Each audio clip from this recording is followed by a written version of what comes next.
nós estamos conversando sobre as evidências da universalidade do dilúvio.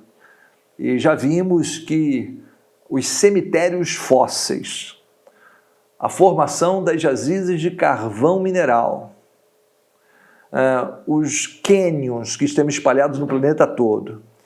E hoje vamos para a nossa quarta evidência.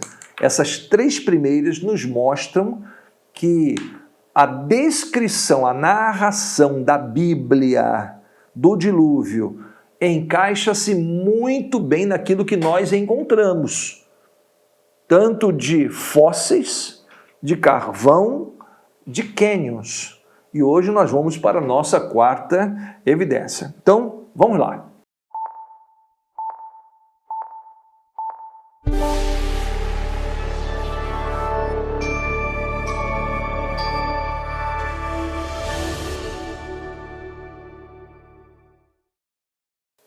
Olá, eu sou o William Squarel, pastor da Primeira Igreja Batista em Guapimirim, Rio de Janeiro. Estamos realizando estudos no livro de Gênesis e hoje vamos para o nosso 90º vídeo. Quero novamente ler Gênesis 7, 21 a 24, onde encontramos o seguinte relato: E expirou toda a carne que se movia sobre a terra, tanto de ave como de gado e de feras, e de todo réptil que se arrasta sobre a terra, e de todo homem. Tudo que tinha fôlego de espírito de vida em suas narinas, tudo que havia em terra seca morreu. Assim foi destruído todo o ser vivente que havia sobre a face da terra, desde o homem até o animal, até o réptil, até as aves dos céus, e foram extintos da terra. Ficou somente Noé e os que com ele estavam na arca, e prevaleceram as águas sobre a terra 150 dias. Quero lembrar a você que nós estamos nos apoiando em toda essa argumentação no Dr. Walt Brown, no trabalho que ele fez na década de 80 do século passado.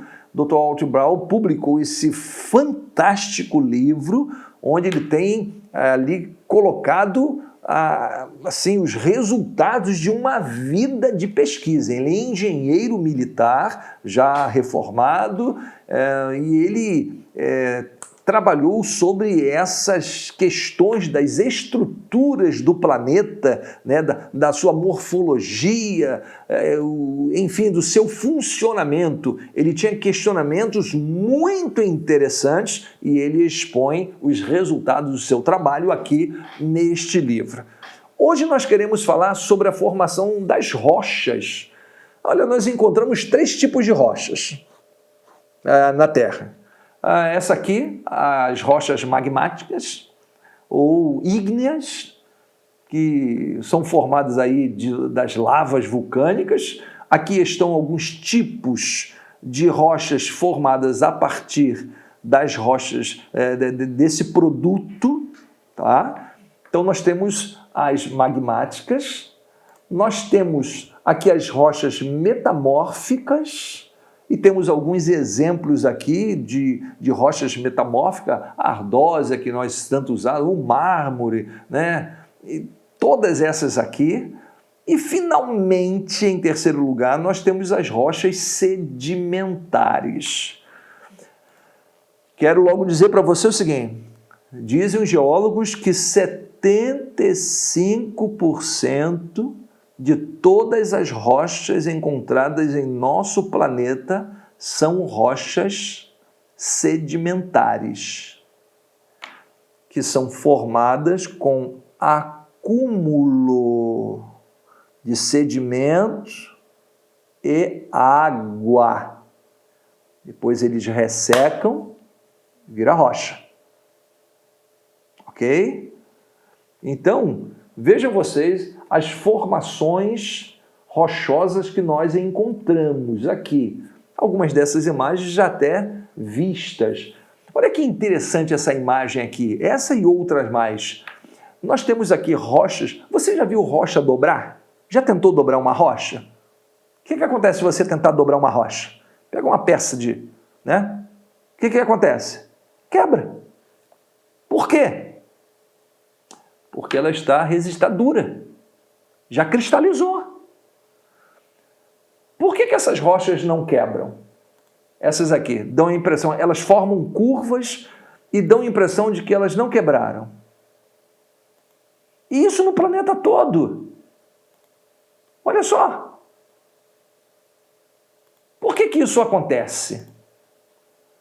Acontece pelo seguinte, porque certamente, quando elas dobraram, elas estavam umedecidas ainda.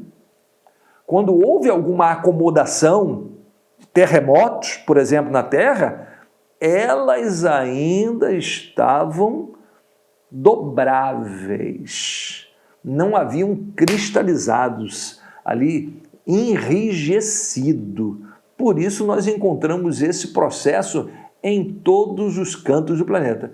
Olha, o dilúvio sendo universal deve ter sido de uma magnitude de fenômenos acontecendo, terremotos, maremotos, ventanias, o que não deve ter acontecido aqui nesse planeta, hein?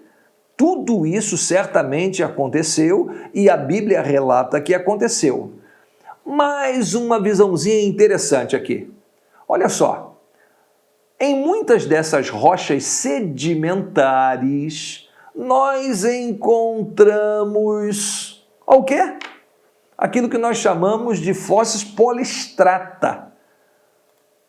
Isto é, troncos de árvores que atravessam várias colunas geológicas que os naturalistas dizem que levou cada faixa dessa, levou milhões de anos para se sedimentarem ali. Faz sentido isso? Algumas dessas árvores atravessam até 10 estratos geológicos que levariam milhões de anos. Agora você imagina uma árvore que é soterrada um pedacinho do seu caule. Depois mais 10 milhões de anos, mais um pedacinho. Depois mais 30 milhões de anos, outro pedacinho. Depois mais 50 milhões de anos, outro pedacinho. Não dá, gente. A indicação aqui de todas essas rochas atravessadas por fósseis polistrata significa que todo esse soterramento aconteceu num só momento. Ponto. Senão a árvore estragaria. Não duraria 50, 70, 100 milhões de anos, 200 milhões de anos. Nada disso. Portanto, quando a gente olha para esse tipo de formação, 75% da formação geológica da Terra é de rochas sedimentares, formada a partir de água, de depósito de resíduo, e essas colunas polistrata, esses fósseis que nós chamamos polistrata, né? Eles indicam para a gente que todas essas formações aconteceram num só momento, em que houve o soterramento e depois houve o secamento, sendo que naqueles terremotos que provavelmente aconteceram naquele período, ainda estavam dobráveis e curvas foram encontradas nessas rochas espalhadas em todos os cantos do planeta. Portanto, consideramos que a narração do dilúvio se encaixa muito bem com a formação de rochas sedimentares e esses fósseis poliestrata. É isso aí. Então, se você gostou, dá uma curtida aí, faça perguntas, faça comentários, compartilhe e inscreva-se no canal que ajuda muito. E até o próximo encontro, se assim Deus permitir.